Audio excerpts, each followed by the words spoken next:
Olá, olá, obrigado por estares desse lado. Vamos então à quarta aula de Química do 10º ano, que se chama Quantidade de Matéria e Massa Molar. No final, um exercício que tu tens de saber para o teste e até para o Exame Nacional de 11º ano. Vamos lá então, diretamente, focar naquilo que interessa. Live how you want to live, your whole life in front of you. Be who you want to be, do what you want to do. You can truly be free when you learn how to control yourself. Say you know your partner, but do you really know yourself? Falling for the sins of the flesh, that's a good bet. Threaten me with a good time, that's a good threat. Talk like sex, but they ain't got the goods yet. Digital girls, but they not out the woods yet. In this online world, too many strangers. Então, aparece aqui o conceito de mol. Mol é a quantidade de matéria ou de substância que contém 6,02 vezes 10 elevado a 23 unidades estruturais. É também designado este número por constante de Avogadro. Já agora, unidades estruturais são átomos, moléculas ou íons.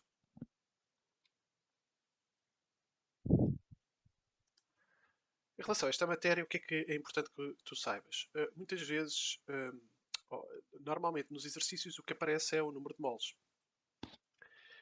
E repara que o número de uma mol são 6,02 vezes 10 elevado a 23 unidades estruturais. Eu costumo explicar isto desta forma que me parece muito mais simples. Imagina que este 6,02 vezes 10 elevado a 23 é o número de elementos que tu tens numa caixa. E o número de moles é o número de caixas. Portanto, vamos olhar para esta analogia aqui dos ovos. Se tu souberes o número de caixas, que é aquilo normalmente que aparece no enunciado, é o N.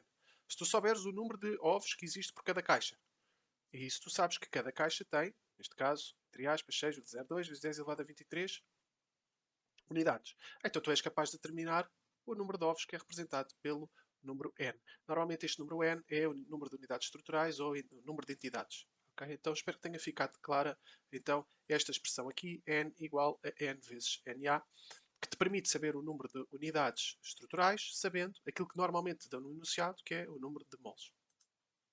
Avançando, massa molar é a massa de uma mole de uma substância. Okay? Agora, uh, se é a massa de uma mole de uma substância, então tem como unidade grama por uma mole, ok? Grama por unidade de quantidade, neste caso grama por mole. A massa de uma determinada substância pode ser determinada multiplicando o número de moles vezes a massa de cada mole. Já agora apresento aqui o conceito de análise dimensional. Repara que mole é a unidade do N, grama por mol é a unidade do M maiúsculo. Se eu fizer aqui esta multiplicação, a mol corta com a mol e fica o quê? Com grama com massa. A massa molar é numericamente igual à massa atómica relativa e por isso tu consegues facilmente determinar a massa molar através da tabela periódica. Então aqui um exemplo. A massa atómica relativa média do potássio é 39,10, então significa que a sua massa molar são 39,10 grama por mol. Se quiserem saber de uma substância composta, por exemplo, da água, o que vocês vão fazer é o que vais fazer é multiplicar por 2 a massa atómica relativa média do hidrogênio, somas com uma massa atómica relativa média do oxigênio e chegas ao resultado de 18,02 para então a massa atómica relativa, que no fundo corresponde à massa molar da água. Aqui algo que é muito importante, repara que n igual a n maiúsculo, que é o número de entidades, igual ao número de moles vezes a constante de Avogadro, não é mais do que uma função linear. Isto aprende-se no 8º ano em matemática, tem como declive o m e como ordenada na origem o b, neste caso o b é 0. Se eu disser que o y é o número de unidades estruturais e o x é o número de caixas, okay? Que é o número de moles, então o declive desta reta não é mais do que a constante de Avogadro. Mais importante é este gráfico aqui, okay, que verifica a mesma equação, y igual a mx. Se eu olhar para o gráfico, eu percebo que o y representa a massa da substância e que o x representa, no eixo do x, o que eu tenho é o número de moles.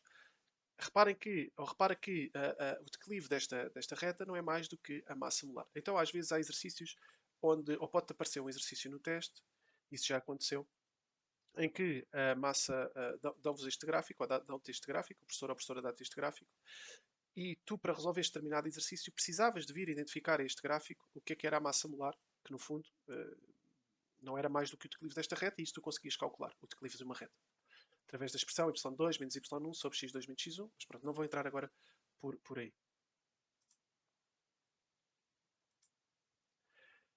Vamos então a um exercício clássico desta matéria. Isto é um exercício que também costuma aparecer em exame nacional, que basicamente pergunta quantos átomos contém uma amostra pura de 100 gramas de nitrogênio molecular.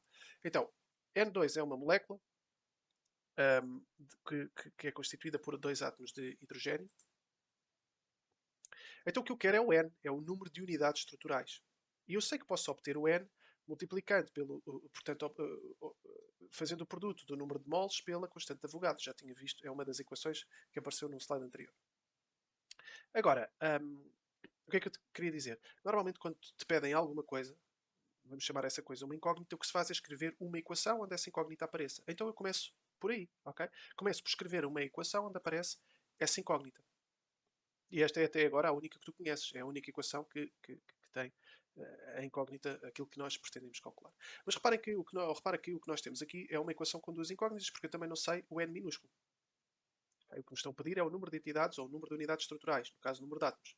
E o que eu preciso de saber primeiro, okay, é o número de moles que tenho de N2 para que consiga então resolver esta equação. Okay? A partir do momento em que eu tenho uma equação com uma incógnita, eu consigo determinar essa incógnita. Mas desta outra equação que apresentei no slide anterior, eu sei que o número de moles pode ser obtido fazendo o quociente da massa da substância dividido pela massa molar da substância. A massa molar da substância é 100. Desculpa, a massa da substância são 100 gramas. A massa molar da substância vocês retiram ou tu retiras da tabela periódica. Já expliquei como é que isso se faz. E, portanto, eu chego à conclusão que 100 gramas de nitrogênio são 3,57 moles de nitrogênio. Facilmente. Então passo de massa de nitrogênio para número de moles de nitrogênio através desta equaçãozinha aqui. Agora, repara nisto. Eu sei que uma mol de nitrogênio contém 2 moles de átomos de nitrogênio. Ou seja, uma mol de nitrogênio molecular contém 2 moles de átomos de nitrogênio. Não é? Porque por cada molécula eu tenho 2 átomos.